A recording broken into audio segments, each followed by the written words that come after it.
DDG episode 58. My name is Dave Hunt, and I'm joined, as always, by Michael Swick. How's it going? I didn't know exactly how to start this. I guess I never know exactly what I'm supposed to say when you throw it over to me. But we're like 3 weeks away from 2021, and I'm hoping this year ends You just soon. greet. You say hi like a normal civilized person. Hi. I gotta give more than that. I got 2 drinks with me right now. Ready to record. Long day at work. Let's do this. All right. We are Digital Days Gaming. We're a weekly podcast that launches every Thursday morning at 6 a.m. on podcast services of choice. If there is something that we're not on and you listen to it or use it, let us know. We'll try to see if we can be on it. I noticed this week that Audible now supports some kind of podcast feed, so that might be something to look into. And the only reason I noticed that is because I've been using Audible more this week, but I can talk about that in a little bit. We should already be on there technically because we're on Amazon Music, I think. Okay. I never looked. It just kind of popped up, and when I opened it up again, because when you start opening the app 2 or 3 times in a row in a week, it's like, hey, do you know that we do this? Yeah. But like I said, we release every Thursday. You can also watch it live on Twitch, typically Monday nights around 9 o'clock, 9:30 Eastern Time. Twitch.tv/DigitalDaysGaming, where we are a Twitch affiliate. So you can use a Twitch sub on us if you choose, or if you link Amazon and Twitch, you get something called Prime Gaming, and through Prime Gaming, you get one free sub a month. So plenty of you have done that a handful of times to allow us to get some subs, and that is appreciated. Everything else can be found in the show notes or on our website at digitaldaysgaming.com. So please join the community, and you can join through Discord, Facebook, Twitter, whatever. All that stuff is linked in the show notes. And anything else that you can do to help support the show is always appreciative. Reviews, appreciative. Is that a thing? Is appreciated. Whether it's it's a thing, but you said it wrong. But it's fine. Is reviewing or sharing the show with your friends, and just giving us likes or follows on any of the social medias is always helpful. So we're gonna jump into some of the news and looking at what you have posted in the agenda today. This might seem like a little bit of a downer episode for news. Oh yeah, there's some good news. Our last story I specifically just put for myself to feel better. But we do have some weird news. Okay, Dave will see in my notes how I start this story, because I usually put a little note of a link and then a little editorialization on it. Okay, let's unpack this week in Dragon Age. So last week, Casey Hudson, the general manager, and Mark Dara, I believe it's Mark Dara, they left Bioware. So, general manager Casey Hudson, this is the second time he's leaving Bioware. He originally left in 2014 after Dragon Age Inquisition, and then he came back in 2017 under I guess they never said expressively what he was coming back for, but it was rumored to write the ship that is Anthem and the new Mass Effect Andromeda trilogy, which we both know how that trilogy ended up going. It's non-existent now, and how Anthem ended up going. So he was going there specifically to figure out why BioWare couldn't put together a game anymore. And now he's leaving to try something else. Guess that means he's not going to be spearheading Anthem 2.0, which we're still waiting on. And then Mark Dara, he was specifically an executive producer for the Dragon Age series, and he is leaving as well, as previously mentioned. In unrelated news, I feel like this was almost like a response to the news that your general manager is leaving and your executive producer, who's credited with being one of the head creatives of your franchise. EA, BioWare, and Jeff Keighley announced that we will see the next Dragon Age game at the Game Awards. So the same week that you get these big departures, EA and BioWare are hey, we're still doing a Dragon Age 4, and it will be first shown at the Game Awards, which is not unrealistic of what we've seen over the last couple of years. Technically, Dragon Age 4 was shown in a voiceover teaser trailer 3 years ago, and everything since then we've only seen concept art. We saw concept art and concept videos as recent as the EA Play event during the summer.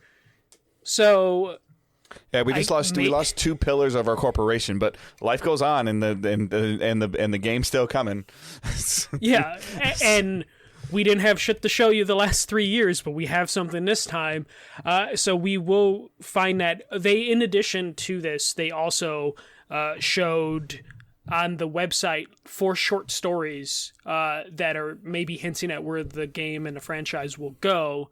So they're definitely working to show that, like, hey, this isn't dead. The crazy thing is, though, if you follow the BioWare, it's kind of a well-known thing that this particular Dragon Age game has been rebooted like several times. Like, they've like clean slated this game at least 2 or 3 times, apparently. That's like the current, like, it's one of those things where it's a rumor, but enough people have like confirmed that that's a thing that it's just kind of accepted as a truth. So losing those 2 people makes it very suspicious, I guess, of like what we're getting and how far along it is.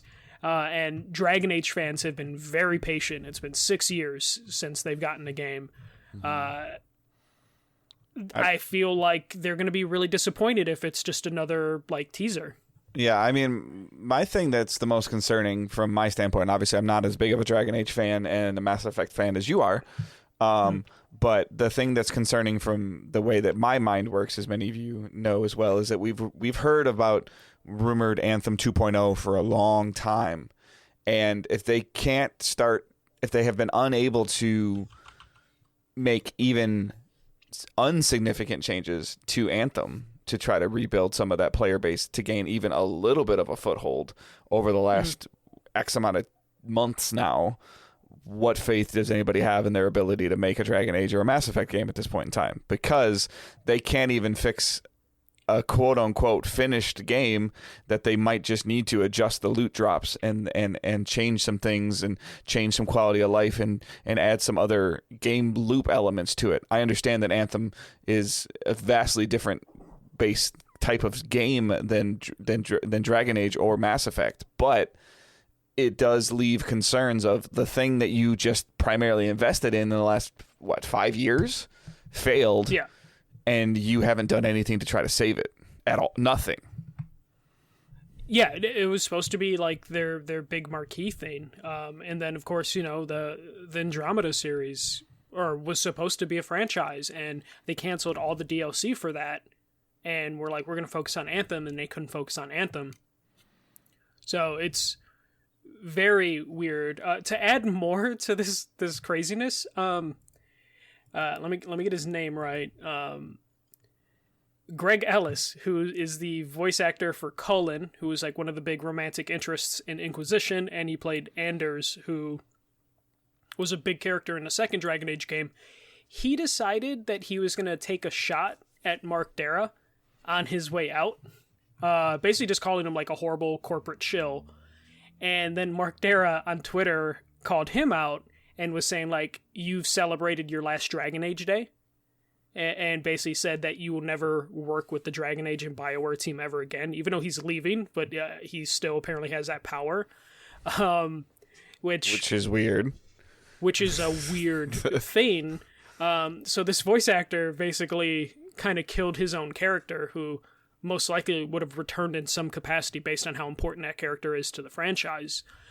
So he just like wrote himself out through a Twitter account, through like a lone tweet, which is so weird. You usually, even when people don't like each other and one person leaves the corporation, it's usually, like a fake, future endeavors, wish you your best future endeavors sort of situation. But this guy decided he's just going to go out, which probably means his character isn't going to be in the next game. And he already knows that based on the writing's probably already done and all that stuff. So it's just a really weird week for BioWare in terms of people leaving, trailer announcement, voice actor feuding with former hey, it's on fire over here, but we're gonna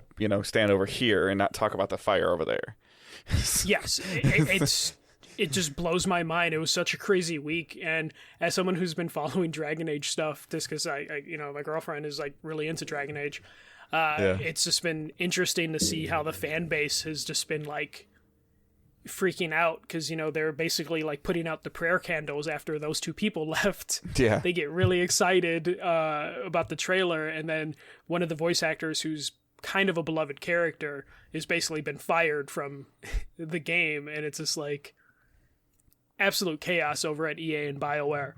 I don't know. I'm so fascinated by what's going to happen at the Game Awards. Like, it can't be like, Dave, you don't even follow like the Dragon Age stuff, but you know what they've been showing the last couple of years. It's like, here's a logo with some vague voiceover for 30 seconds, and then like, here's a picture of a tree. It's par for the course with how EA treats BioWare.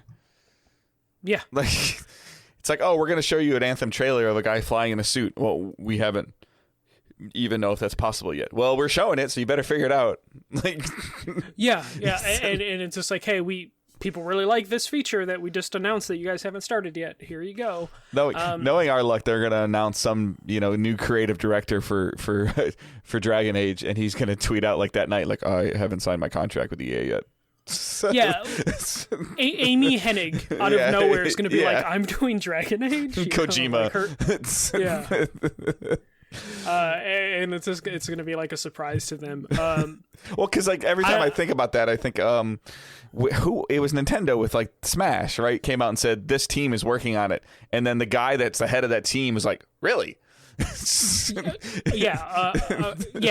then there was also I think Square Enix with Final Fantasy VII Remake did that to Nomura, where the trailer said directed by Nomura, and Nomura was like, well, I thought I was just consulting. Oh, okay.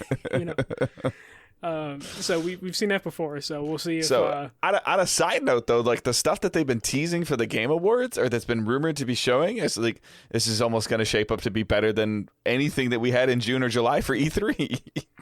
Yeah, Xbox is rumored to have a big announcement, which makes sense, because last year they showed the Series X there, so there'll probably be something big there.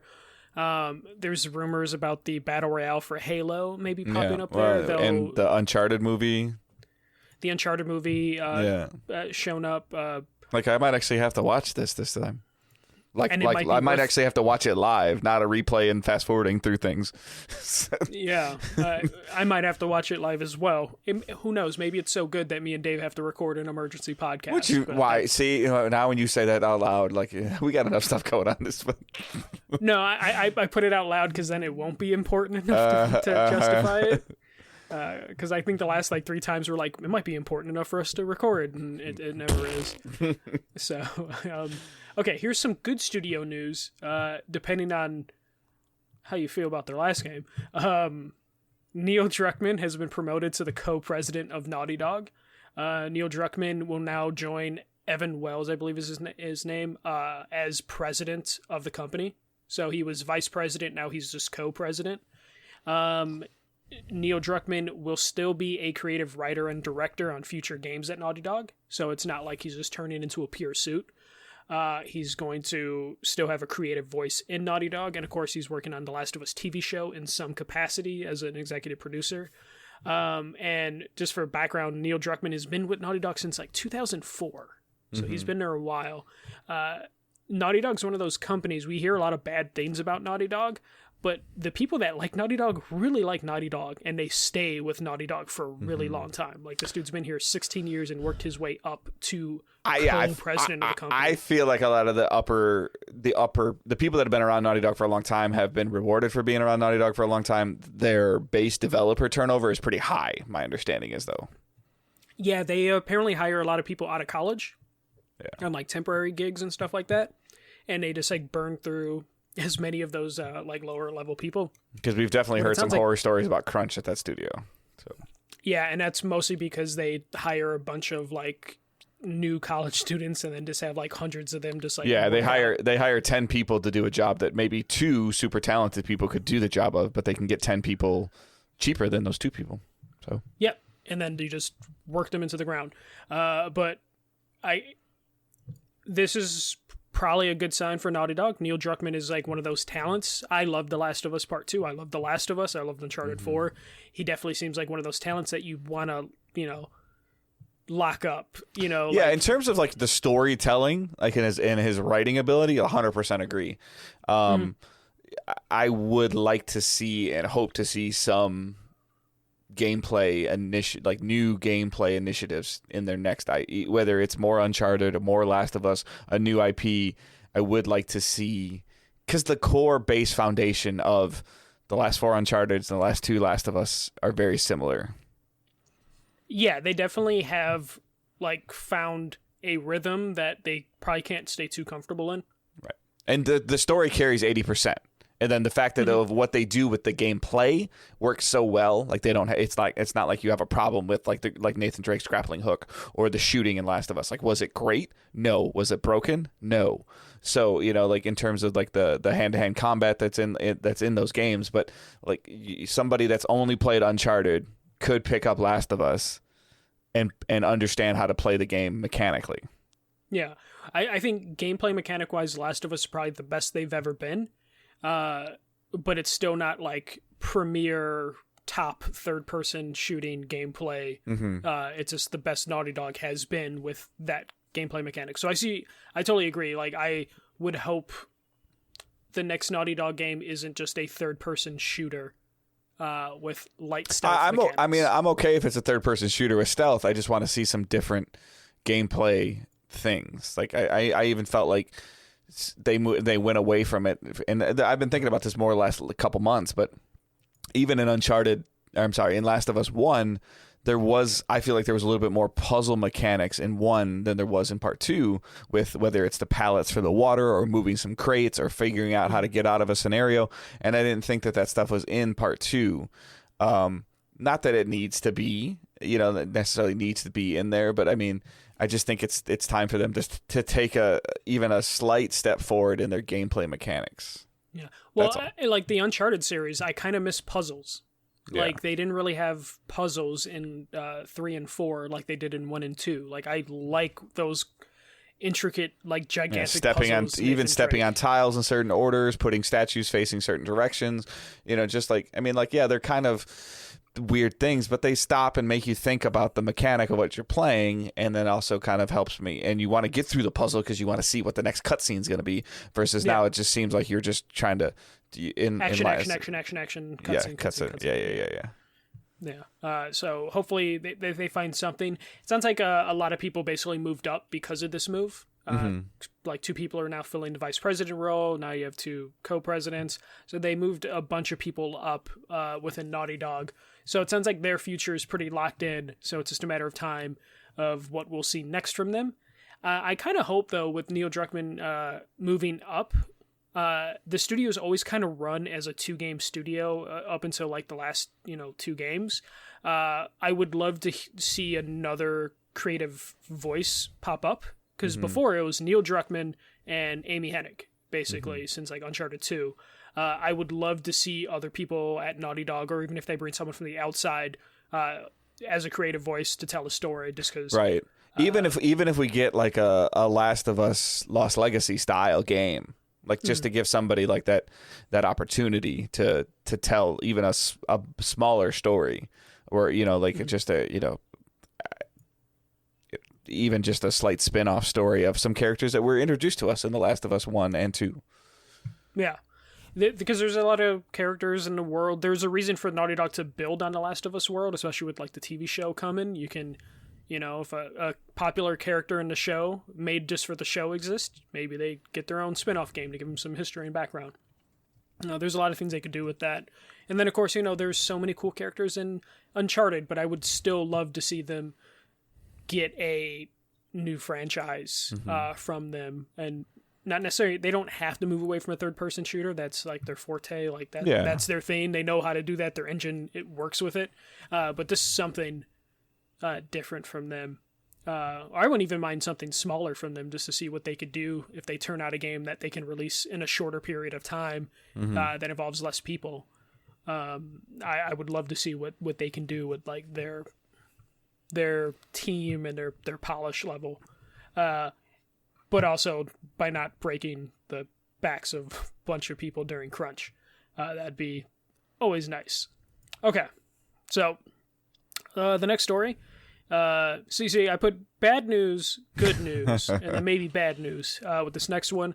Sony Bend, the Days Gone studio, had a couple departures. So the one of the directors, Jeff Ross, is leaving the studio and he's moving to Chicago after pandemic. He didn't say what exactly. That's what I was going to say. He didn't say exactly what he was going to do. But there's only like 2 places. There's like 3 studios, but only 2 of them are realistic, and that's NetherRealm and Iron Galaxy, and then of course there's the Iron Galaxy has a new IP. This guy is going to be working on this new IP. Like yeah, and it would be. And they've gone out pretty big. Like Iron Galaxy is broadening. We haven't covered it very much, and partially because like I don't, until they actually say something, I don't really necessarily want to talk about it. But I mean, it starts with Adam Boyes is running the studio, and then they recently just acquired a great, my opinion, a great community manager, and Deej from Bungie. They just got him. Granted, Deej is from Chicago. So, like, this isn't a shock. And he's been grooming to leave Bungie for a long time. Everybody's like, oh, this is crazy. And this is, no, it's not. Like, this is, he hired 2 people to essentially do his job. They've been doing his job, and he's moved on in his life. This is how this goes.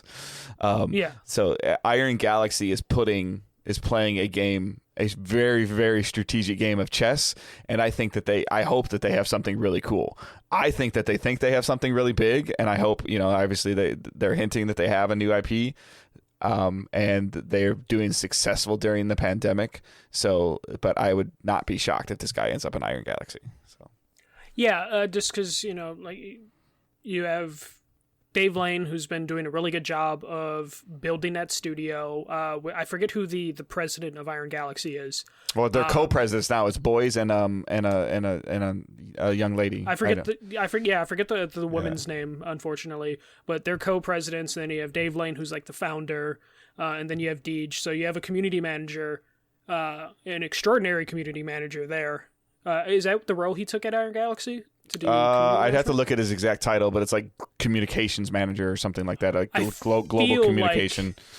I know you just said it basically, but I feel like you don't bring that guy in unless you have like you're swinging for the fence and you need a really good community manager to handle whatever. I mean, this is probably going to be some type of game of service, if I had to guess, because what are you trying to build a community for? Like, they do have a fighting game background. Maybe they jump into the fighting game and they need him to handle that. You need a good manager for fighting games. Because whether you like Destiny or don't like Destiny, when Deej stepped on stage, he carried a presence and a presentation manner of like where I could see him working for any of these companies, Microsoft, Sony, EA, and being the face and the person like we talked about a couple weeks ago. Like Sony doesn't have the guy that they can put out there and say like could tell you terrible news and make it sound like it's good.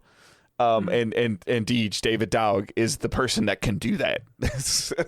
Yeah, him especially with the community, the Destiny fans being pretty like knowledgeable and oftentimes angry about something. He was really good at handling that anger and that knowledge in a respectable way.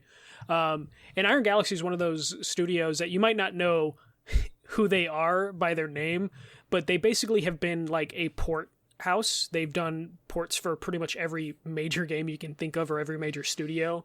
And then they have also worked on the Killer Instinct. They took over Killer Instinct at one point and did a couple seasons for them. And then they've just been basically their whole philosophy is they just want consistent work to keep people employed, which means they just take a lot of mercenary jobs. But they have been like dabbling in like trying to make their own IP. They had that one game, Extinction, that didn't do too well, but it was also they were trying to do like a AA game in a time where AA games really don't exist.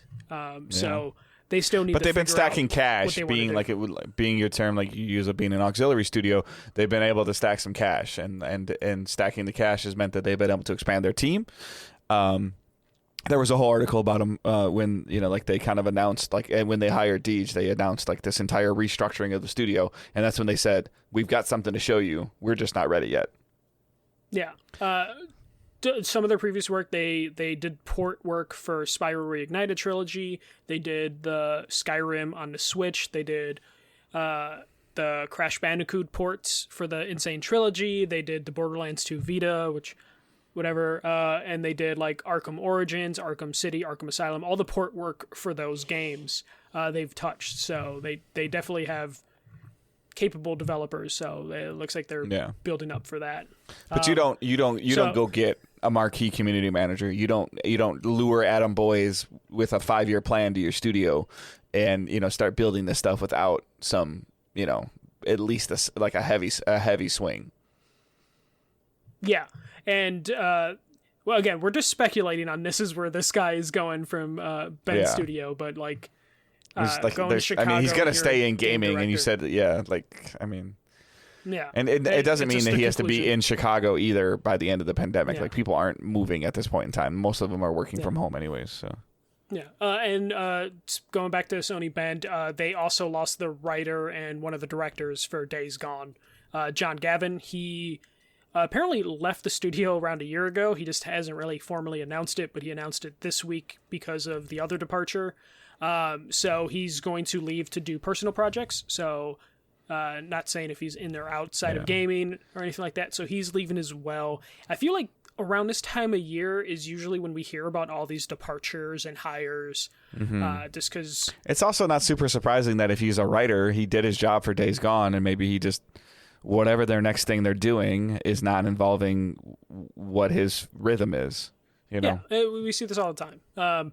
So he's leaving the studio as well. So it's just...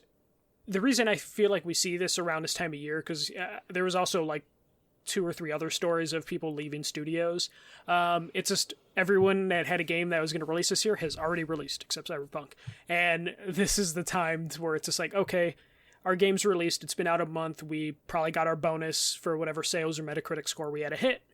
Time to look at the new project. So you're probably going to see over the next couple weeks a lot of people leaving studios, and then also people creating studios or their contracts are expiring and they're choosing not to renew them. Yep. And they just happen to be at a high enough position that they feel like they have to announce it, or they have no choice and they have to announce it because they're a recognizable name. Yeah, I mean, we know, like, Sony Bend was working on either the Days Gone IP or other failed IPs essentially since Uncharted Golden Abyss.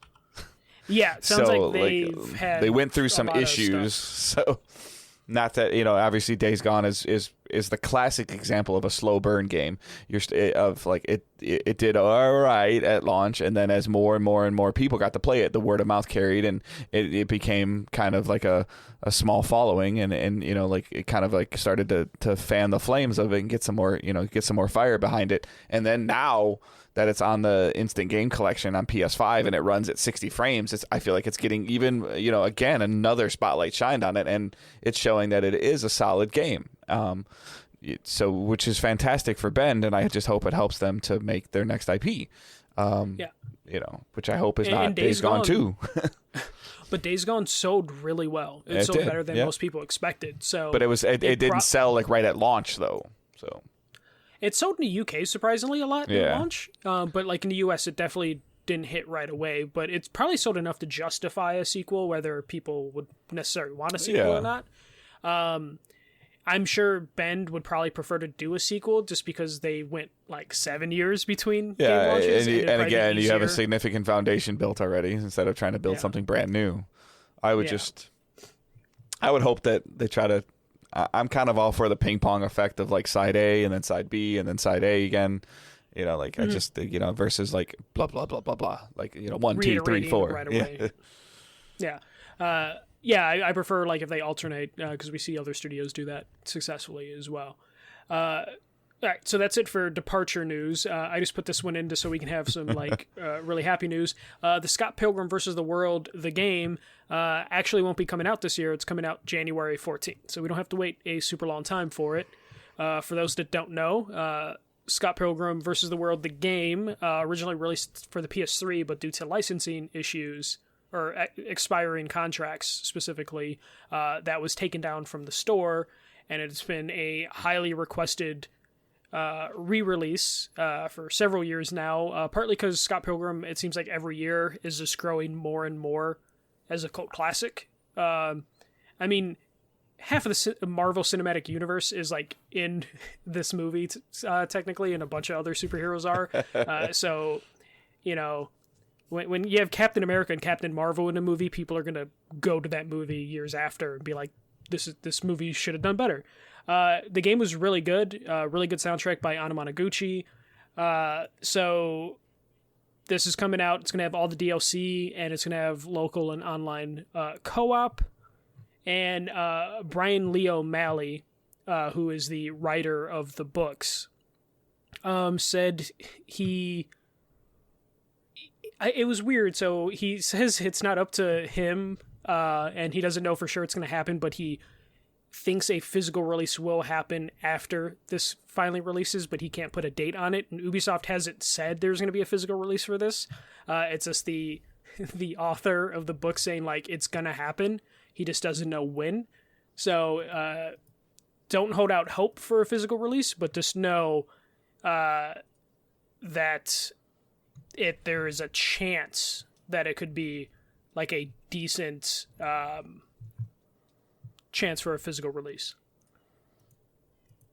But that's all I have for news. No, it looks pretty cool. I mean, this hit our email box, I think, today. I saw this when I was looking at email, and I know that this is a franchise that you really enjoy. So, like, hopefully seeing this. Did they say it was supposed to come this year? Yeah, they said originally that it was going to come holiday 2020, but it must have slipped just 2 weeks. But it's not too bad. January 14th isn't that long of a Yeah. So, all right. So what we're planning on watching, why don't you go ahead and go first, because I got a review. So yeah, mine's pretty straightforward. So it's it beat Hades for like the 12th time. Still finding story stuff. I bought it, so I actually intended to play it this week, and I got really deep into Immortals. Yeah, which is fine. You know, you had a review. We're not doing our Game of the Year stuff for like another week or two. Yeah. So played I got it on the Nintendo eShop when it was like 18, I think, or 20. I think it was like $19.99. Yeah, it's usually like $25, so you got it just in time. So been playing that. It's still my go-to thing. Like if Sarah's playing the PS5, I just have the Switch like portable mode, just, you know, ready to go. Ghost of Tsushima, I'm still playing that. I saw your tweets about it this week, though. Yeah, I'm not really into it. Like the combat and the gameplay is really good. Like I really like how cool you feel, and I'm actually trying to parry and dodge when I'm not that type of player. I'm usually just go straight for action. But I'm just not finding the open world or the story very compelling. And I luckily when I put out the tweet, no one was angry about my opinion on Ghost. Everyone was just like, give it a go. It really picks up in chapter 2. Each chapter is like 8 hours. I'm partway through chapter 2, I believe, and I'm just not quite feeling it, but I'm still just, you know, trying to, I want to have like a good full opinion on it. It's just, I have a feeling no matter what happens when I get out of this, like when I'm building my Game of the Year list, if it makes my top 10, it's going to be at the bottom half of the top 10, just based on like how much I enjoyed like The Last of Us and Hades, and Animal Crossing. So it's a good game. It's just not clicking for me, and not every game is going to click with everybody, you know, and I'm not saying it's a bad game or anything. It's just for whatever reason not doing it for me, even though the combat's really good. And I was talking to someone on Twitter, and they mentioned like if the combat's good, that's enough for them to like really dive into a game. And that usually is the case for me, but not when it's like a 30-hour game, you know, like 30-40-hour game that I can't just have the combat carry me. Especially when I have something like as addicting as Hades, where like that is got the combat and the gameplay, and I just keep playing it over and over again, and I'm not getting bored of it. Right. As opposed to Ghost, where the open world stuff just feels generic. It's almost as generic as like like the Ubisoft type of games are, which I tend to always have a problem with, like the Assassin's Creed and like the Watch Dogs, where the tasks just kind of they're all too similar without too much variety. So like I always have an issue with those games in the long run, though the last Assassin's Creed I had a really good time with. But with Ghost, I'm just not getting that much variety, though I can totally see this somehow being a franchise, though the story doesn't really lead itself to a franchise, the historical story behind it. But there is like a core to build on here. And then I signed up for GameFly. I saw that. I was like, what? Yeah, so I signed up for GameFly specifically because I wanted to play. I heard good things about NBA 2K on the PS5.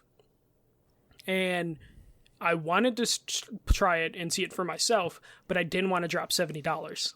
Yeah, my son's really enjoying it on the Series S. So yeah, so that was kind of my vein of just like, okay, I want to see this game. I don't want to drop $70. It's not going to go on sale anytime soon because like none of the PS5 games are going on sale. And then I basically was like, how am I going to get this game without dropping $70? And I'm like, you know what? It's been 10 years since I've had GameFly. Let me just sign up for GameFly. Got a free trial because it's been 10 years since I've had it. So they're shipping that. And then I built out my list of like, okay, I want to try that Pathless game that's on PS5, and fuck it, I want to try Godfall. So let me get Godfall just to see what that is, because no one's talking about it, because I guess it's just unremarkable. So I got GameFly in 2020. Yeah, I'm actually kind of waiting for Godfall to hit a certain price point, and I'll probably check it out, because like it definitely feels like a type of looter that I might enjoy. But again, the crowd that I follow is not even beating the drum for it at all. So I'm like, okay. Yeah, I watched like 2 video reviews for it, and I was like, oh, I'm not going to like this at all. So I'm going to put it in like 4th of my game queue. Just to test it out and see, like how it plays for myself. But I really wanted the basketball game, and I almost got it on the Switch because it's like $30. But then I downloaded the demo on a Switch, and I'm like, there's no way I could play this with Joy-Cons. Because those Joy-Cons are too delicate, like the analog sticks. There's no way I'm going to like play a game where I basically have to just have both sticks punched forward the entire time.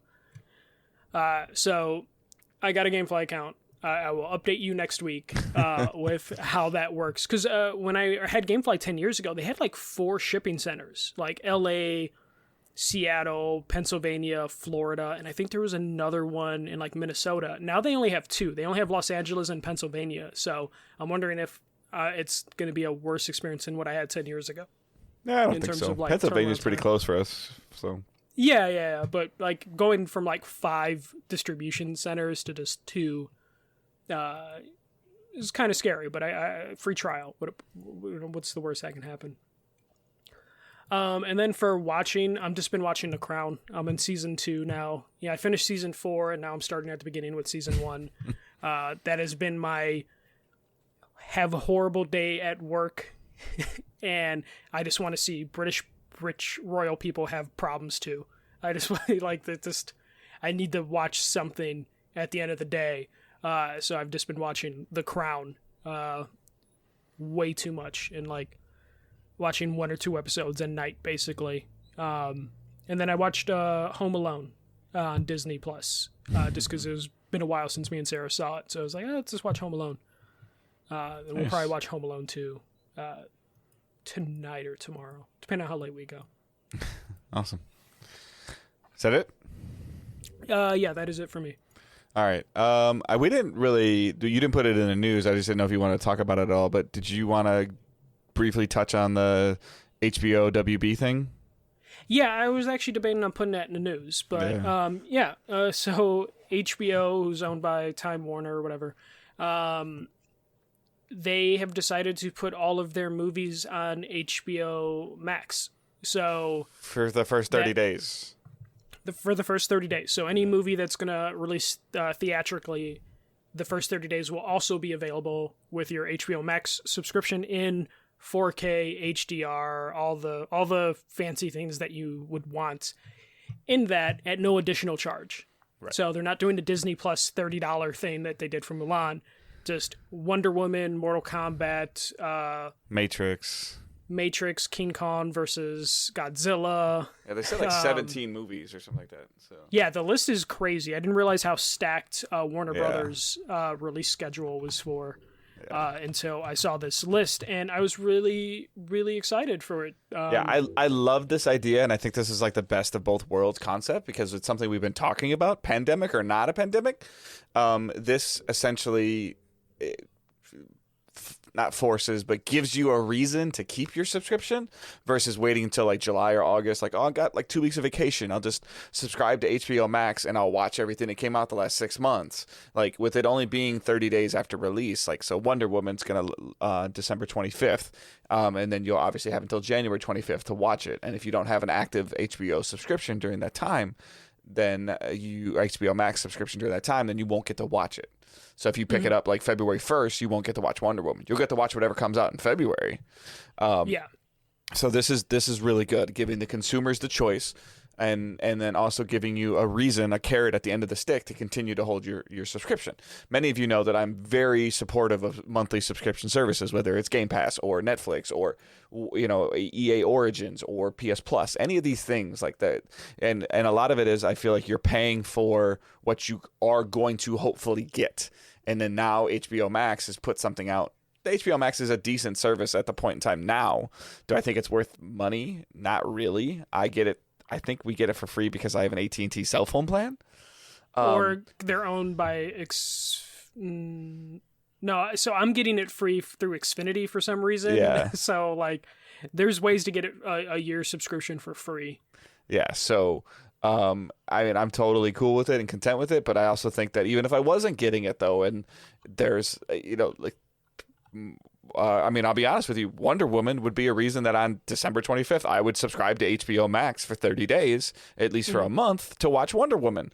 And I think that in terms of with myself and my wife and my 2 older kids that would watch this movie and enjoy it, if the 4 of us were going to go to that movie, it would cost more than it cost me for a subscription to HBO Max for the month. Yeah. So giving the consumer choice is a fantastic option. This is especially both. Right now. If you want to go to the movies, go to the movies. Yeah. It's there. You can spend the money and support the movie theater if you want to. If you want to support the movie directly, make HBO Max successful. If you want to see this as a continued as a possible option going forward to show the Disneys of the world and the Marvels of the world, even though they're the same people, all the other movie makers of the world, and that, you know, like this is a viable platform and a viable option, subscribe to HBO Max. Yeah. I mean, a lot of people are going to blame this for the death of the movie theaters, but movie theaters are already dying because of COVID. So, like... They were having problems before COVID. Yeah, they were having problems before COVID. COVID basically put them, like, in a very bad spot. If you really look at the business proposition of a movie theater, it's very flawed from the start anyways. They're relying on somebody else to put out product to make them money. So if there's a bad year for movies, there's going to be a bad year for movie theaters. Oh, yeah, no, and we definitely saw that in, like, the mid-2000s, I want to say. There was, like, a really bad run. So, if like... there's not Star Wars and Marvel coming out, like, there might be just a bad time for movies at the moment, you know? Like... And honestly, like, the 2020 has been such a shit year, and a good half of 2021 will still continue to be a shit year, because, like, you know, the vaccines are coming, but they're not coming fast and for everybody. So theaters are going to be closed for so long, and there's only so long like a Warner Brothers can just sit on all these movies before they become like irrelevant. I'm telling you right now, if HBO Max comes out like January 10th and says, due to Wonder Woman 1984, our subscriptions went up 2,500%, Disney's going to have to be like, damn. Like, yeah, and then they're going to have to follow suit. Will that kill movie theaters? Movie theaters already are dying, and if they want to be open, they technically can in some states, and people that want to go to them can support them. And there's other ways to support your local movie theater. But movie theaters need to evolve. Like, they need to figure something else out. I'm sorry, charging me $9 to go to the movie on a Friday night and then another $20 to get a tub of popcorn and a drink ain't doing it for me anymore. You suburban son of a bitch with your $9 Friday. I mean, that's probably low if I had to guess. It's probably $12 to $14. Like, I'm just, it's like $15 in Chicago. Yeah. For So I mean, evening. all I know is like somebody kind of was standoffish about it. I don't remember if it was Facebook or Twitter, but I was like, in order for me to, if I wanted to take my wife and my 3 kids to a movie, and you know, it'd probably be damn near close to $100. Mm-hmm. So, well. like there are people that are mad about this as well. Like Christopher Nolan, who's a very much crazy theater person, but also in his contract, he gets a cut of the box office. Yeah. So he has very invested interest. He's throwing a fit. Some of the actors are throwing a fit because they're not going to make back end money because they usually make money based on how much is grossed. But honestly, 2020 sucked. So I could care less if the millionaire actors are making a little less money right now. I just want to have like a movie. I just want to see a movie. Yeah, so, I mean, like, my wife and I were talking about it. Like, actors. if Black Widow comes out in May and we got to wear a mask, like, we're gonna go to the movie theater and see Black Widow. Like, I'm not saying it's gonna come out in May, but if a marquee Marvel movie's coming out, like, we'll go see it. But like right now, like, assuming that stuff is a little bit more calmer in April, May, and June. That's a key. Yeah, like if Black Widow came out next week in theaters only, I would say sorry, I'm gonna wait for the Blu-ray to come out. Yeah, because like right now it's bad. So yeah. So, but I mean, and like even Vesper Warrior in the chat, like the movie theaters that have gone to like less people and bigger chairs, and the ones with like alcohol and stuff like that. Like, yes, I feel like that some of those are evolving as well, but that continues to raise the cost of of going to the movie theater. If it costs me $15, even if it's just me and my wife, like we're just going on a date night and it's $30 just for us to get to the movies, and then I eat a ton of junk food, so if I want a big tub of popcorn and a drink, even if my wife and I split the humongous drink that barely fits in the cup holder, that's still another $20 or $25. Like, so we're talking about $55, $60 just for my wife and I to go, when there could be other options. Like, but yeah, like it's crazy. Like, and then the risk of like just taking a 5-year-old to the movies, like. Oh, I hate anyone that does that. It's a dice roll. Like if like I'll take Owen to like before the pandemic when Owen was younger, like I would take him to a movie, but it would be like Saturday morning at like 9:00 in the morning. Like, yeah, when there's only like the sad lonely people by themselves. Yeah, so you're only gonna bother them. Yeah, so sorry, I don't know why it just jumped in my head again, but I'm all for this. Like, and it's not just because I get HBO Max with my wife said it's through our AT&T Unlimited. I would have plan. Subscribed if I didn't have it. I would have subscribed for Wonder Woman, and then any other like the Matrix movies. Like would they draw my interest enough? I don't know. Like we'd have to see. But all of a sudden, if like it's reviewing well, and I'm like I might want to check this out. Oh, it only costs $12 for 30 days. All right, I'll do it.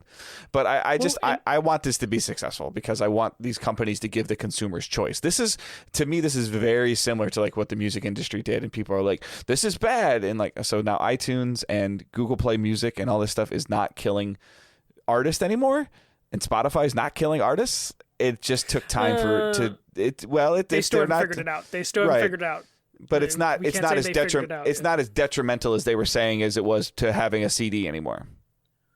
No, but artists, it took time for the dust to clear and for them to realize like, okay, this is viable, and it is viable, and I think that this movie theater option could be viable. Yeah, it could be though. The music one is way more complex than like artists still don't get paid for that like as nearly as much as they should. Well, it's better than Napster. It's better than Napster, but still, they will have to figure this out. Like they'll have to figure out contracts for actors if this will be the case going forward, because most actors will sign like a less deal at the beginning so they can get like a back end deal. Like Robert Downey Jr. had like a crazy deal where he would make like a certain percentage of these $1 billion movies he was in with Marvel. Right, but if they they'll have to figure that out. But if they know that they've got a contingent number of subscribers that they've been able to hold on to and contain through HBO Max or Netflix or Disney Plus or whatever, then they can start using that money to offset the cost of what they're needing to do. They'll basically have to do what is rumored that like PS Plus does, where they pay the studios based on how many downloads are actually done through Plus. So they'll probably have to like, okay, how many people watched Wonder Woman Christmas weekend, and then calculate what that then would cost them based on subscriptions and stuff. So they'll figure that out. Yeah. But at the same time, I'm not really worried about the actors right now because 2020 has been so shit, and I haven't seen that many new movies this year, and I have been dying for a bunch of new movies. It's December. Like it's December, and I've gone through like I've been home on a Saturday or a Sunday, and I've gone through Vudu and I've gone through Amazon Prime, and I'm like, because of COVID, I'm like, oh, what came out in like August, September, November, October that we didn't get a chance to go check out, and we're like, click, like nothing. like nothing. Yeah. And and I miss going to like the movie theater and like taking a chance on a random movie. And I haven't been able to do that in 2020 because theaters have been closed. And then also when I'm on Netflix and, same thing you were doing, you look at new releases and there just isn't anything. So, I'm gonna be happy if like major cinematic releases get put on a service so that I can finally watch them. And I mean, the AMC, the AMC president was like CEO was like just blasting this decision. But again, like I feel like it's not Warner Brothers' job to produce content for you to make money from. Like you need to figure out something to entice your clients, the movies, to be in your theaters. And whether that's whether that's you're doing a monthly subscription thing through your own theater, I'm on the same boat. Like if it's $15 a month and I can go to the movies whenever I want, you'll get the $15 from me. Which they were trying, but no, third parties were trying it. Yeah, no, AMC had their own plan. But I think you were limited to like 2 movies a month. Don't do that. Like, don't do that to me because like, let me, you put a price on it and let me choose. And then you need to figure out what the price is. It's similar to what we've had to do with some of our stuff, like even with our Patreon stuff. Like, all right, let's see what the consumer says and let's listen and look at the feedback and make adjustments. Not just going, well, you guys aren't producing quality enough content for me to be able to make my price warranted. Like it's not their job. It's not somebody else's job to make our podcast entertaining. It's our job. Yeah. Though the movie companies do get like 70% of whatever the theater makes for ticket sales and stuff like that. But yeah, like the movie theaters in general have just been like, oh, how are we going to change our business dynamically? Oh, you can buy alcohol here, overpriced alcohol here. And it's just like all their like jumps are like, oh, you can buy more things here at a premium price, and they haven't figured out. Like I've gone to like dine-in movie theaters, and the food is like okay at best, and twice the cost it would be at an actual nice restaurant. Okay, the reclining chairs that I physically fit in, like it being a 6'4" person, to be able to sit in a chair at a movie theater and not feel like cramped or having enough leg room that I'm not accidentally kicking the person in the back of the head that's in front of me because I need to adjust my feet. Like that's a huge win. Or being able to get up and go to the bathroom or get up and leave to go get something else and not have to be like shimmying my way through the movie theater. Like those are all wins. Like those are good things. Yeah. They don't warrant it being $17 to go to the movies. Yeah. So. And another thing about those dine-in movie theaters, they never turn the lights fully off, which pisses me off because they can't. Because we've seen those 4D things. Like I never thought that was worth it. What was it like to go in LA to go see that movie? Like I didn't even $30. Go. It was $30, so I didn't go. And you sat in some shit. Went. I didn't go. Oh, okay, me and you were the only ones that didn't go though. Someone else was with me who didn't go because it was like $35 an hour. Like, we're just like, no, thank you. All right, so I didn't mean to go on a super long tangent about that. I'm sorry. Though D-Box is pretty cool, but D-Box is like $20, and it's not always worth it. Right. So, all right. So I'm going to review Immortals: Fenyx Rising on PS5 and Switch. So first off, huge thank you to Ubisoft. They sent me the PS5 version, PS4/PS5 version of the game. I did not play on PS4. They sent me a Switch version of the game per my request. And they also sent me a Switch Pro controller to play said game. So like I didn't have a Pro controller. So like that thing is awesome. The main reason that I wanted multiple separate platforms of the game is because this is one of the first games to use the new Ubisoft Connect, and which allows cross save. And again, this is something that I think is a huge win for the consumer and for the company because it actually makes it worth getting a game on multiple platforms because you can just move your save. Encourages double dipping. Yeah, I would love to. I don't remember who said this. I think it might have been on a video review I was watching after I'd already kind of put my thoughts together, and then I wanted to just to make sure that I wasn't completely off base. That I would love to see some kind of bundle, whether it's from Ubisoft or something like that, like an incentive, like buy it on PS5 and we'll send you a Switch code or a code for another platform and get 2 games for I don't even know, like $110. Like I think it'd be really cool to see something like that. I don't know how that would work. But so first, all right. So the Ubisoft Connect seamless, worked really well. Set up your account on, like when you sign in with your email address, your password, and you just link your Nintendo Network ID, link your PSN ID, link your Xbox, link your whatever you're using, Epic, whatever you're doing, and then there's an option there to upload online save, and then there's an option to download online save, and it just works. The only thing is that I didn't really test it to see if it just automatically did it. I think you have to remember to upload it.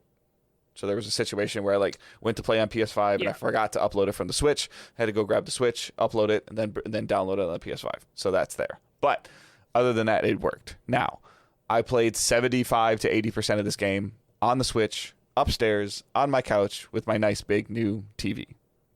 Which was very comfortable and relaxing to do. I primarily have been gaming at my desk for multiple years, and it has been nice the last month or so just to play Series S and Switch upstairs. And kind of, my wife likes it as well too, because I don't have headphones on and I'm not away from everybody. She can sit on the couch, she can watch, she can interact with me, she can talk to me. So that was a plus. Now, the game itself of Immortals, and primarily playing it on the Switch, there is a difference. There's this, I don't see it as a significant difference. And again, I struggle to see frame rate. So please bear with me. I'm sorry. I guess I feel like I'm normal, but it sounds like to other people I have conversations with, maybe I'm not. Unless I'm immediately hopping back and forth, I can't see the difference between 60 and 30 or over 60 unless I'm immediately playing. Go ahead. In general, you don't see frame rate unless it's bad. Right. That's the only time you ever mention frame rate is if it's chugging. And I did not have any situations on the Switch where my frame rate chugged. Not that I noticed. Did it go below 30? I don't know. Did it go to 29? I have no idea. Did it go up to 58? Sorry, I don't know. But I did see a graphic change on PlayStation 5. There's a performance mode on PlayStation 5, and there's also just a fidelity mode as well. I messed around with a little bit of both of those, but not for very long, because I think I streamed a little bit, and that was primarily the only time I played it on PS5. But playing it on the Switch, I did see some draw distance things, some stuff popping in the distance, and maybe it struggled. I saw it hitch a little bit, or have maybe a loading screen issue when I was using my mount and going really fast in the game, which I didn't. I was going fast for a pretty long time, and it's a pretty big world, so maybe the game just took a second to catch up. But gameplay, or the performance aside, visuals aside, I think you would not be disappointed in picking it up on the Switch. We did have a community member ask the other day if it crashed on me on the Switch at all, and the answer is no. But apparently, it's crashed on him multiple times. But picking this game up on the Switch, I think, is a viable option. Then, if you really want to just play it on your new mega consoles or on your PC, you're just going to get a better looking version of it. Not tremendously better looking, but better looking. Gameplay wise, this is a Breath of the Wild clone. There's no ifs, ands, or buts about it. And I'm okay with that, because this takes place in the Greek mythology world, and it tells a very interesting story. The narrative and the writing and the banter back and forth continuously throughout this game from start to finish had a bunch of side jokes and other different lines of dialogue that made you stop and think for a second, or just made you laugh for a couple seconds as you were playing through the game. The banter back and forth. I feel like if you're going to play the game, I did switch halfway through the game from a male character to a female character. I feel like the female voice actor of Fenyx just does a better job.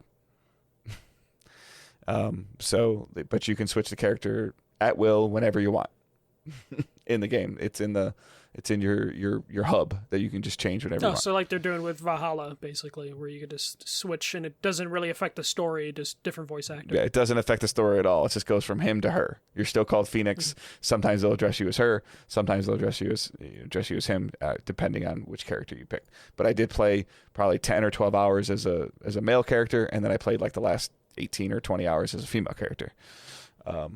And it just seemed to, it's just the way the storyline was written.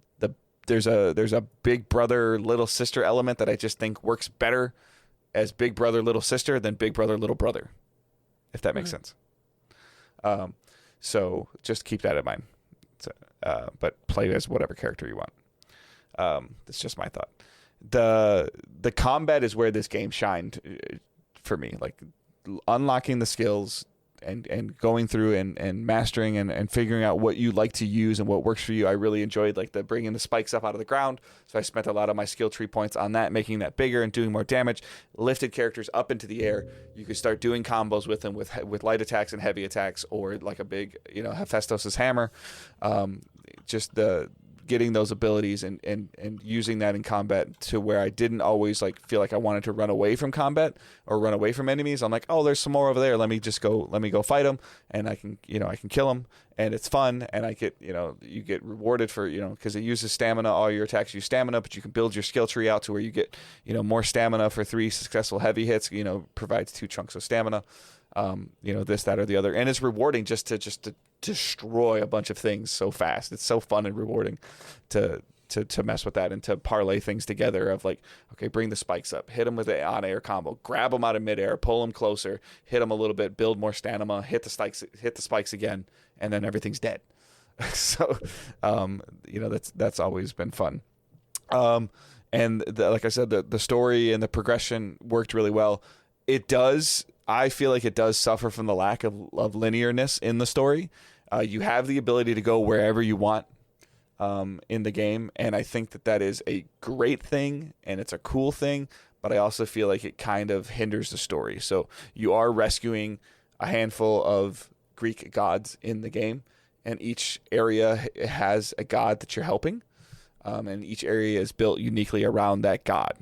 Ares of the god of war has a forge where weapons are being made, and it's more of a desert and fire area. And then, I'm blanking on some of the names, but there's a green, area, like a trees and luscious. And, so there's each area kind of has its own dynamic feel and look to it. And again, helping the gods, it has their own miniature campaign.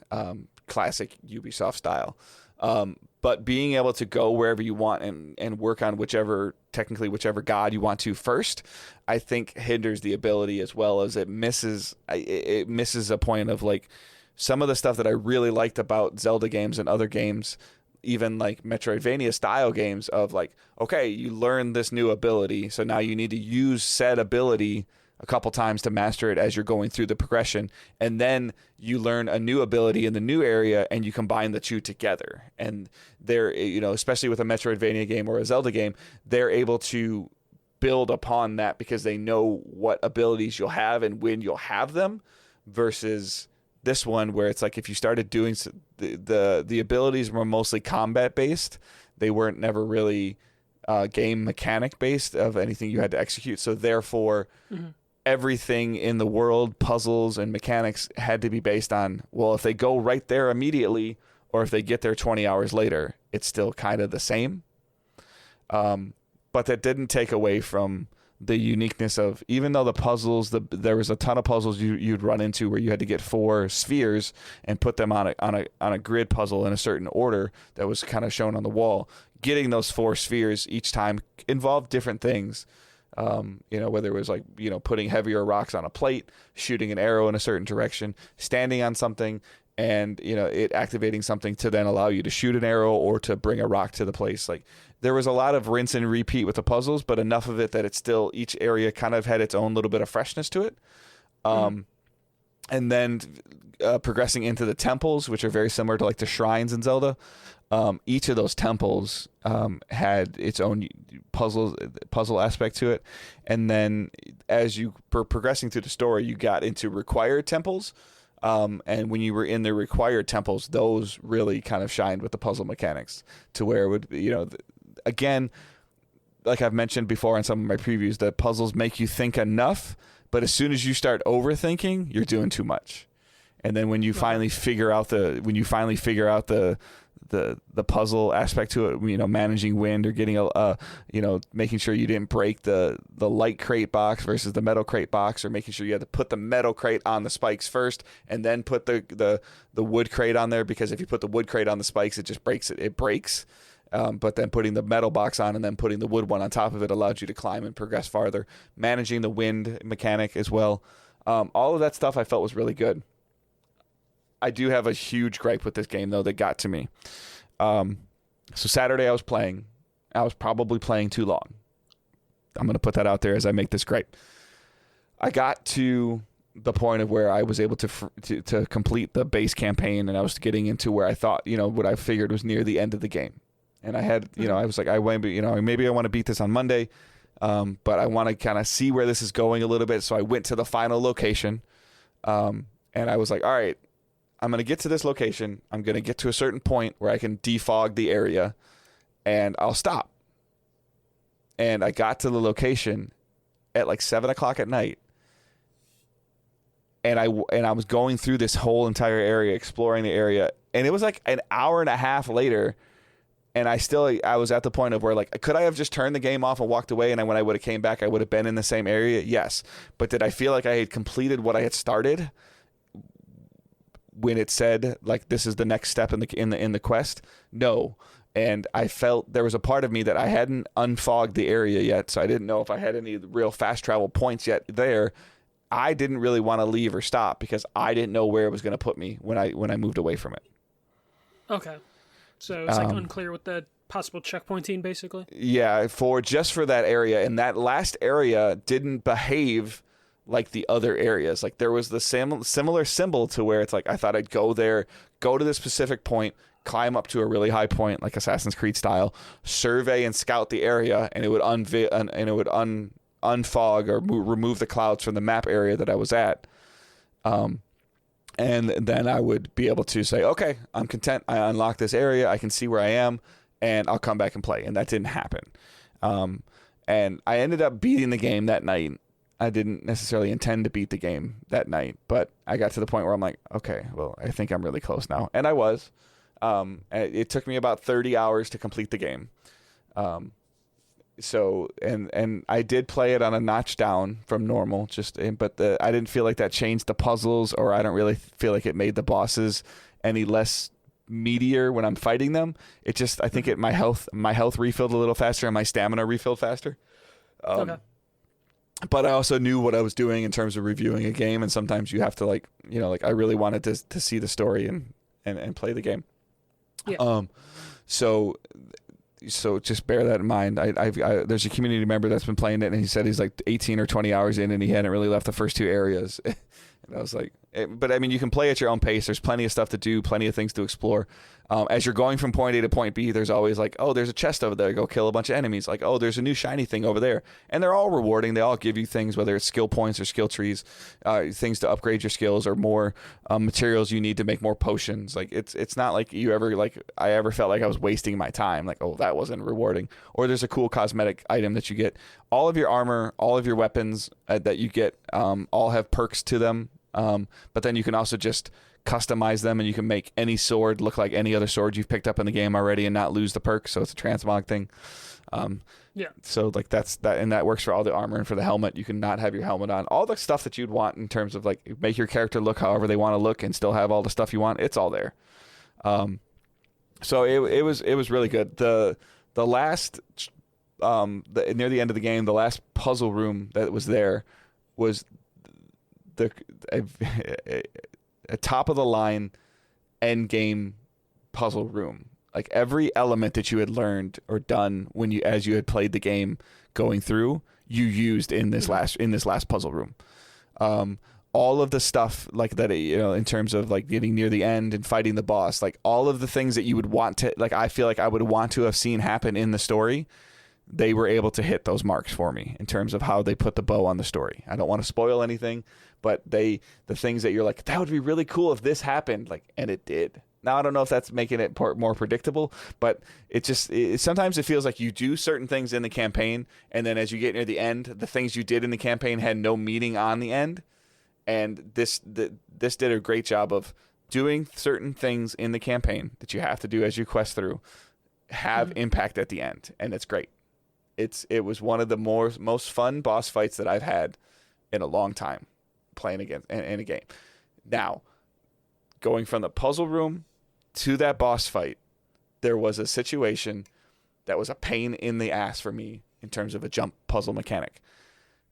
And I actually had to look something up to see what I was supposed to do, and it wanted you to do like a double jump and a an ability's attack to raise your jump a little higher to make it across this thing.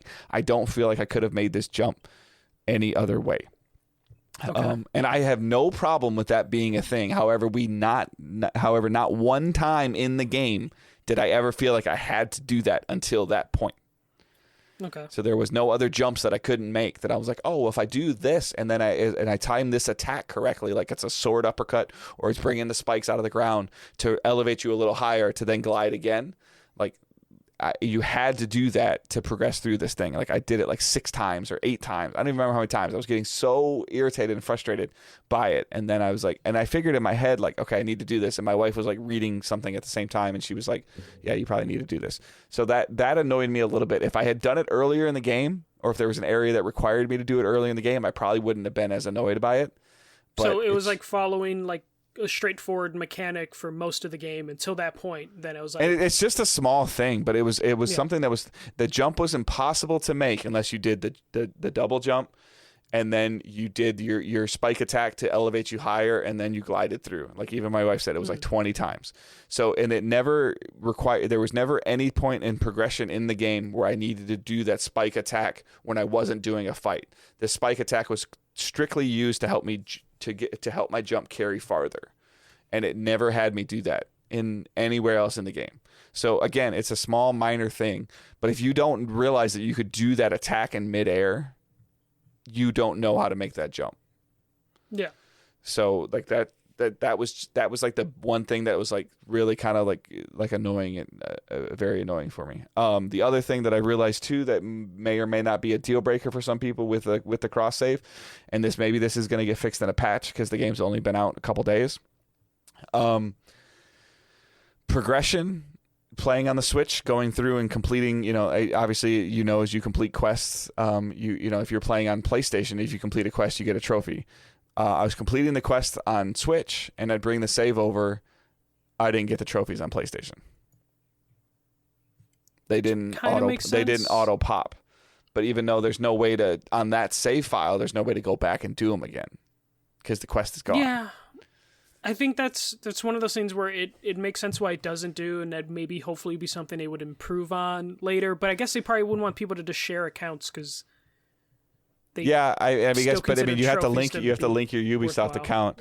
But I just thought it was weird and it was interesting. So like if I completed a task on PlayStation 5, I got a trophy. And then I thought like, oh, maybe when I get to, maybe when I beat the game, it'll catch up on some of the other trophies. But so now it's like, if I ever wanted to look at how far I got in that game to decide if it's something that's worth chasing the platinum, I almost kind of have to play it again and play it all on PS5. I'm just putting it out there. I'm not a trophy hunter. I look at a game and if it's like 90%, I'm like, okay, what are these other 5 or 10 things I got to do? And I'll see if I want to do them. But it just was kind of weird that, you play for 5 or 6 hours on Switch, you go over your PlayStation and play for 2 hours. And it's like, oh, well, the stuff that you did already, like you didn't get the achievement or the trophy unlocked for it. So not a huge deal breaker for me, but I'm just putting it out there for other users that are playing, that are thinking about that. If trophies matters to you that much, then that is a thing. I think it was Randy in our Facebook group also had an issue with Ubisoft Connect, and he was playing the PS4 version and the PS5 version. And which have separate trophy lists, yeah. Yeah, even though it's the same file save and technically the same game. Yeah. So it sounds like it's like a combination of like it's a PS5 issue and also like cloud with Ubisoft Connect issue. Right. Maybe they'll eventually correct. I mean, we've seen it work from a Sony standpoint, like where if you imported your save from Spider-Man to the remastered version, like you got all the trophies. From first party stuff, right. We've seen it. Yeah. Work. So, I mean, like, and then the other thing too is just I realized as well, like I didn't feel any haptic DualSense features for this, which isn't surprising because it came out like on 6 platforms though.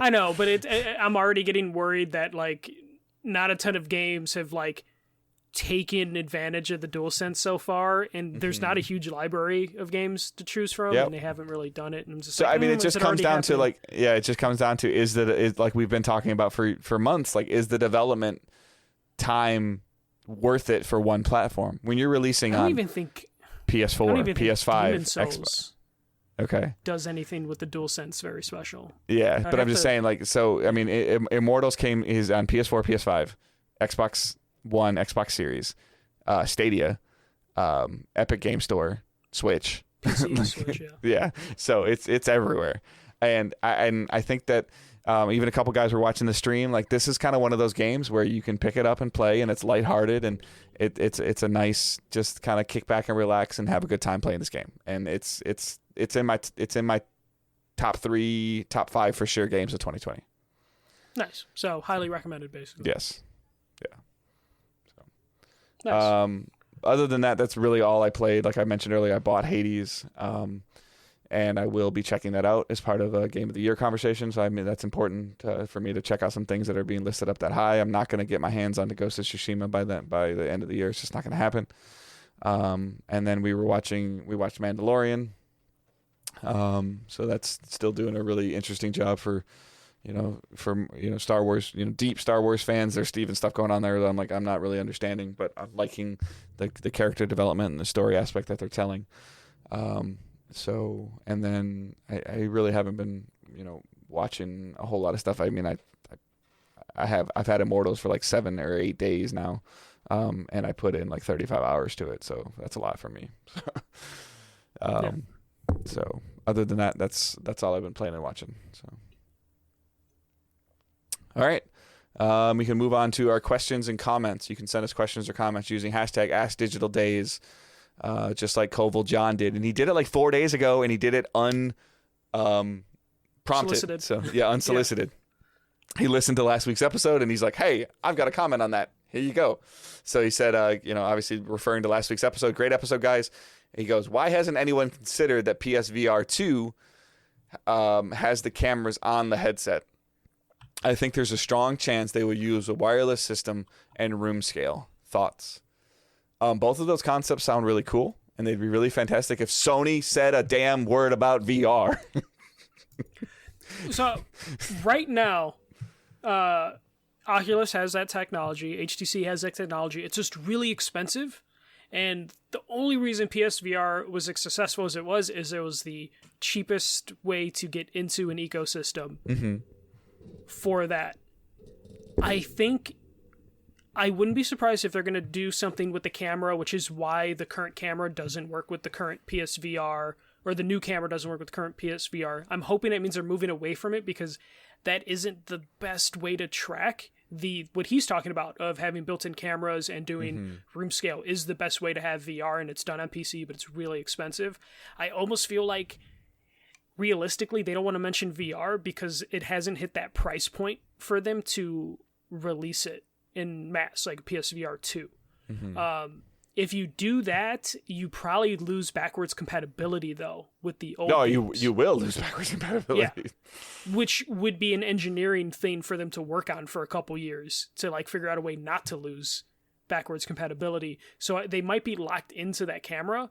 But if they can add some additional cameras to the inside for better head tracking and some eye tracking, that can still keep backwards compatibility while moving forward in a price-conscious way. But I feel like because the current systems I can finally say current gen, because the current gen is kind of expensive entry point, I don't think they're going to say PSVR for like 2 or 3 years once they get the manufacturing for this under control, which is probably Xbox says they're going to have issues until like April, and I'm assuming Sony's in the same boat. We probably won't hear PSVR from Sony until 2 to 3 years down the road, when they can get pricing down for the consoles, and then whatever new technology they're going to put in PSVR, get that price point down into like the affordable range of like $400. It's gonna have to, if there's a PSVR 2, like we're talking about new controllers. There has to be, because like the Move controllers are okay. Yeah, but I'm saying like the current, like the DualSense, the way that the DualSense is built, I don't see how it would work with VR. That's why I feel like it would have to move beyond that camera and move stuff, because it doesn't work with the fact that they're still bundling and pushing the current PSVR with Iron Man And as a holiday bundle right now, even with as well as PS5 is doing, and putting the dongles, the adapter into this stuff, is that we are going to be with this headset, like you said, until 2022 or 2023. And then it'll be a almost, I don't think it'll be a standalone peripheral, but it'll be damn near close to a standalone peripheral. I would imagine that would just use the system as the game is essentially to hold the game. But I mean, if you're talking about cameras on a headset and a wireless headset, you're talking a $400 price point thing. You're talking about another console.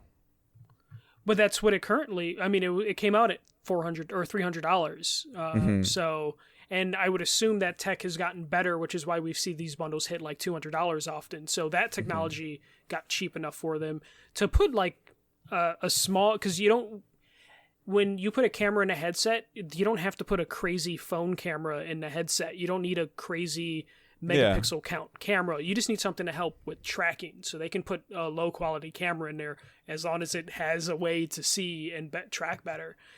So I'm guessing we will get hopefully some better tracking. I would love if they ditched the PS Move stuff, because that stuff is old. It works okay, but it's not anywhere near what you get on PC, just because it's just like a camera trying to track a ball with a light. It's very like archaic and old. I mean the concept that he's talking about with cameras on the headset sounds amazing and sounds great, but then there has to be something receiving those camera signals.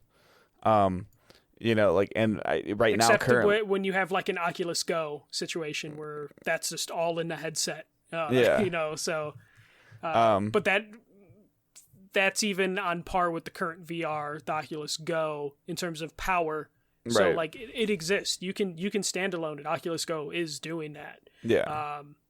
But I meant like I don't feel like there's, and I hate to say this, and I don't want to be the one to draw attention to this, but there has really been nothing built around the PS5 with VR in mind. No, which is why I think we're not hearing about it until the new camera doesn't work with it. You need to have a separate attachment to run your old VR with it. There's no dedicated port to whatever the new VR may or may not be. The DualSense 5 doesn't appear to have any kind of light or camera functionality that I can see or that I'm aware of now. So the light bar is just in the front, so the camera wouldn't be able to see it anyways. There's a lot of things that we've been taught and told about PSVR and PS4 and how that was built. Yes, all those things that I mentioned, the DualShock 4 will work on PS5 when you're playing a VR game. Yes, and that's fine. I haven't heard anybody going crazy about putting a PS4 VR game in a PS5 and seeing increase in frame rates or increase in graphics or anything like that. But I can't speak to that. I haven't hooked my VR up in like 7 or 8 months. So all it's been able to do is stability. Frame rate is a little bit more stable, but no one's patched it to like improve resolution or anything, even though they could, but they won't because there's not a market for it. Right. So it's just it's hopeful that it's not a dead thing for Sony, but we've seen them walk away from other stuff before that we thought was doing well. So it'll be interesting to see like how this turns out. So yeah. All right, last question from Hussein. Since the reviews of Cyberpunk just went live today, apparently, have you guys seen them? If yes, tell your initial thoughts, and are you getting the game or not? So for me, I saw when I got home from work today that the reviews went live, didn't look at any of them.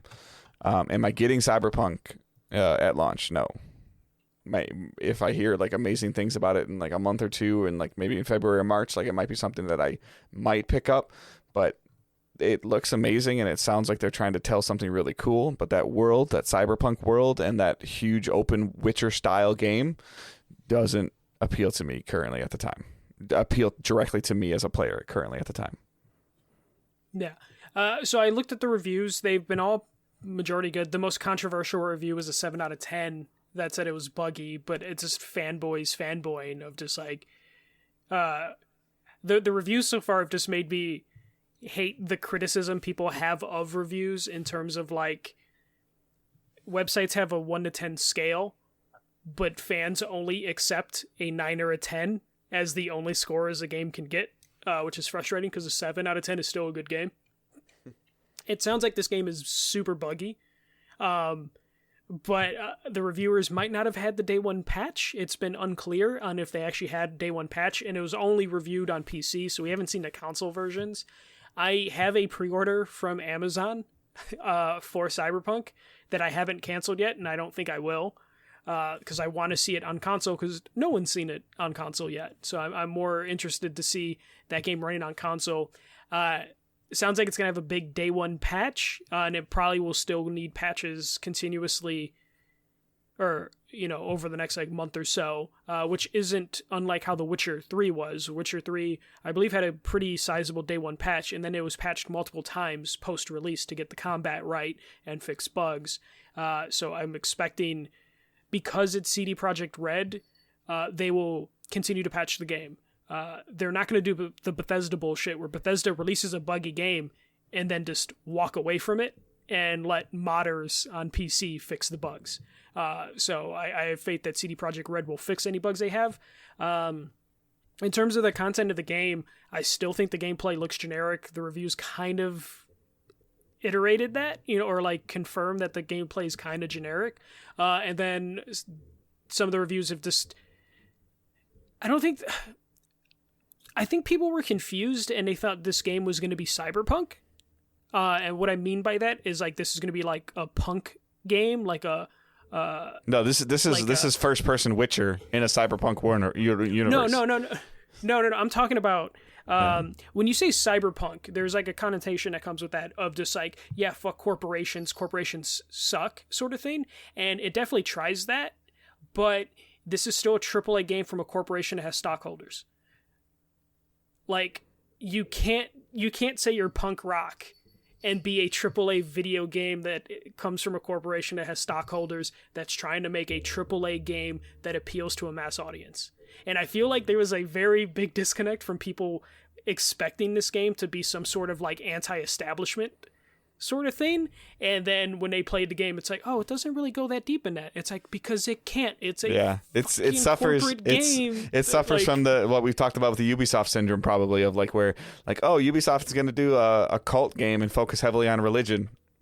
Are they really? We're gonna pull back at the last second. Yeah, and I feel like they're I'm not expecting that from Cyberpunk. So I probably will not be disappointed because I wouldn't be expecting that. My main concern is everybody's talked about, and again, full disclosure, I haven't played The Witcher. I probably won't play The Witcher.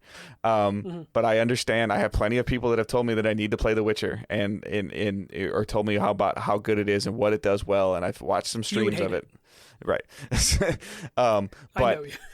The aspect of it is, can a studio, just like we were talking about earlier with Naughty Dog, can they go from their bread and butter of a third person action adventure RPG, which is pretty much what The Witcher kind of is, right? Which they never really quite hit the gameplay of The Witcher. And then put it in first person, which they've never done before. Yeah. And a shooter at that. Yeah. So I don't know. I'm still looking forward to the game. My hype level is still pretty high, but I feel like I had my expectations kind of set already. I think you're expecting The Witcher in first person in a Cyberpunk universe. Yes, that's what you're expecting. You're expecting Witcher style storytelling in a first person adventure future setting. RPG in Cyberpunk universe. And it sounds like that's what it is. Right. So my expectations will probably be met because I'm not expecting the story to be revolutionary, which I didn't expect. So right. My favorite review, I think Polygon said it's dad rock punk. Which is just yes, that sounds exactly. I mean, I'm gonna wait and see. Nothing that the trailers always look kind of cool. The couple presentations that I got to see, I always seemed to be distracted when I got to see them, so I never really got to give it the full attention it deserved. But I will just wait to see kind of what your impressions of the game are, and then what other people are kind of talking about it. It's the same reason that I wasn't felt the need after a week to come home and play Ghost of Tsushima. It wasn't blasting across my timeline of everybody this was amazing, you have to play this. If that starts happening in word of mouth from Cyberpunk, it'll start to move up on my radar. Do I think that there's going to be anything that happens in Cyberpunk that's going to shoot this thing up up to my radar of like, you can adjust your dick size. Does that help? No. Okay. There's a slider for your dick. I don't know. Is that going to be sounds like enough? you need to compensate for something there, buddy. I'm just saying it's an option for you if you want it to be, like whatever character you want it to be. You can't romance Keanu Reeves though. I'm still disappointed by that. But like, hey, just saying, you can also adjust pubic hair. It's a weird game. All right, and on that note, I'm just gonna send Dave a picture or a gif of the slider. Phrasing. Be careful, sir. No, I'm just gonna send Dave character creator footage from Cyberpunk. And the last part of his question is something I hadn't considered, but will you guys do a game of generation top 5 for what we think? Will we do what we think are the games of the generation? I'm assuming he's talking about Xbox One and PS4. Yeah.